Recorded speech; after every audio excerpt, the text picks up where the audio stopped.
Hi everyone, Monica here with another tarot flip through. Today I'm doing Tarot of the 78 Doors.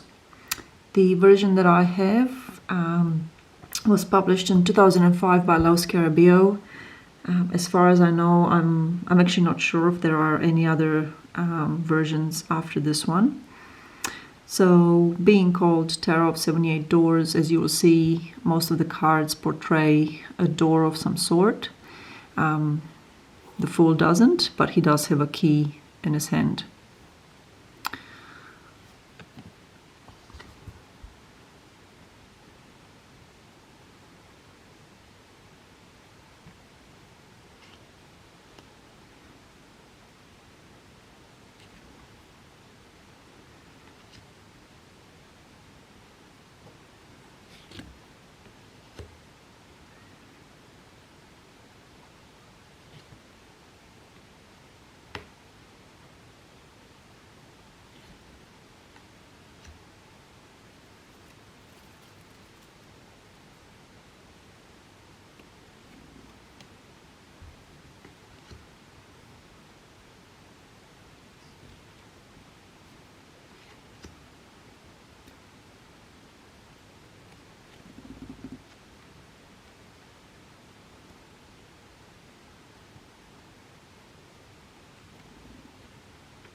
I found some of the cards to be really interesting and sometimes even challenging me in a good way with my readings. So the Two of Wands being one of them, someone coming through a door.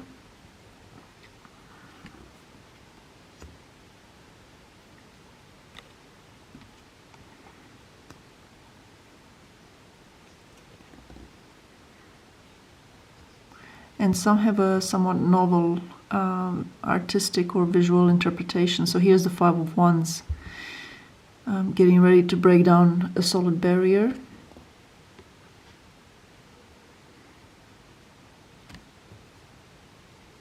And the other really sort of strange thing about this deck, and I don't mind it, I actually quite like it, is that it blends time periods and it blends styles. So you have a modern setting here with someone walking into an office to accolades or congratulations. So the Six of Wands is a card of success. And then here's the Seven of Wands, and this is more of, Aladdin's cave type scenario. Yeah, it's very incongruous in some ways, but I found this deck works really well regardless of that. And here's the Eight of Wands. I mean, it's some sort of a futuristic fantasy dress style with a woman here.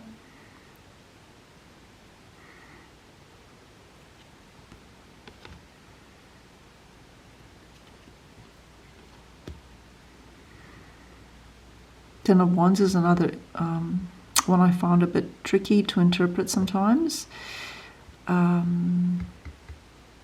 Yeah, so you've got a modern setting and then what I presume to be a father and daughter with a barrier between them, or trying to open this door.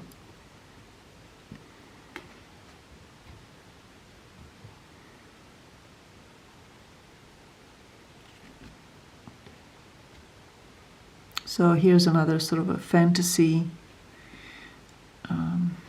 sort of style artwork.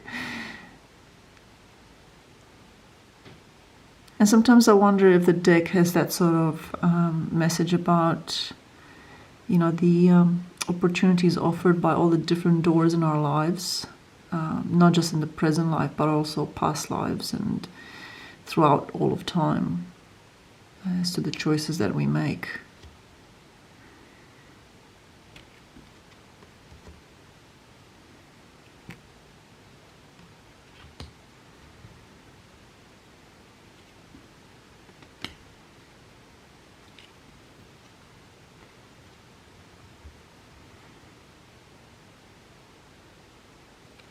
I mean, this one could be in the American Wild West.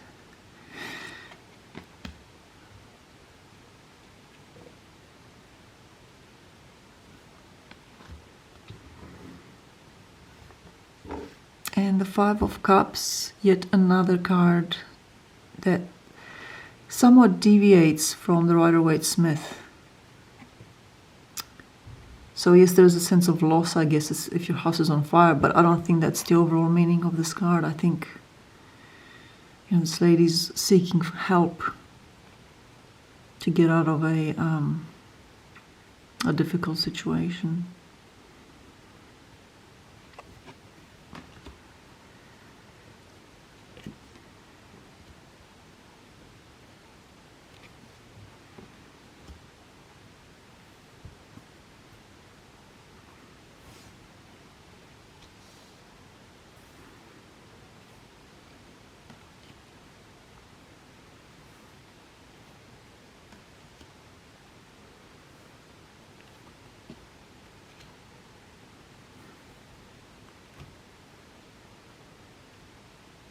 Knight of Cups, another romantic type fantasy in the dress style and the artwork overall.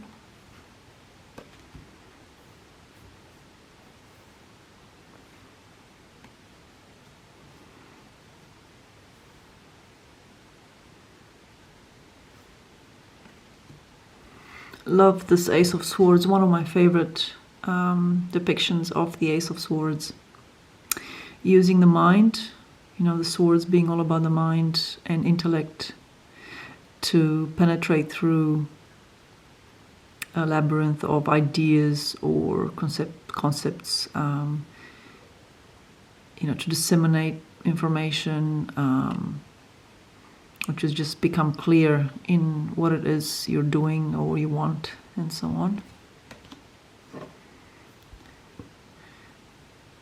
An interesting Two of Swords. So yeah, as you can see, it's this one's a good one. Putting pins in the Buddha doll. Oh dear.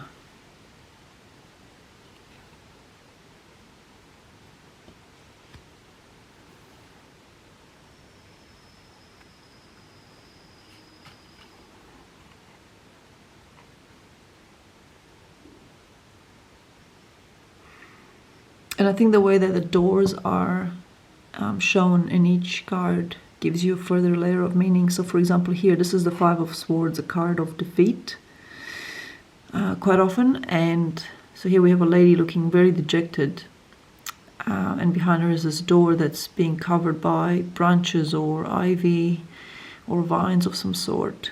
And it's sort of like something that's out of reach, but you might wish to obtain, but it's just not for you.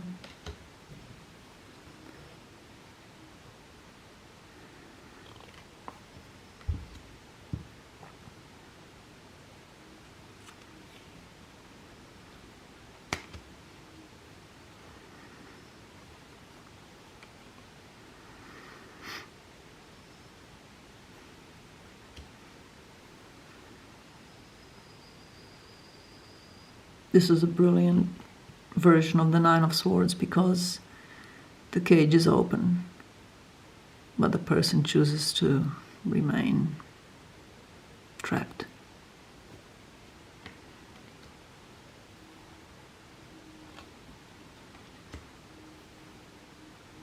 Page of Swords, Spying,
sorry about the glare.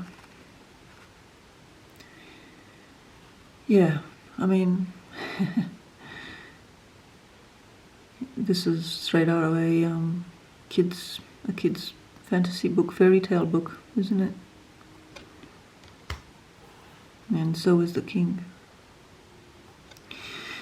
And then this is the box that it comes in.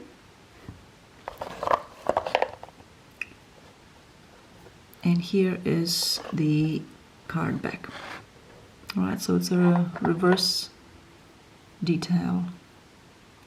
So yeah, I certainly have enjoyed using this deck, even though it's very strange and odd in some ways.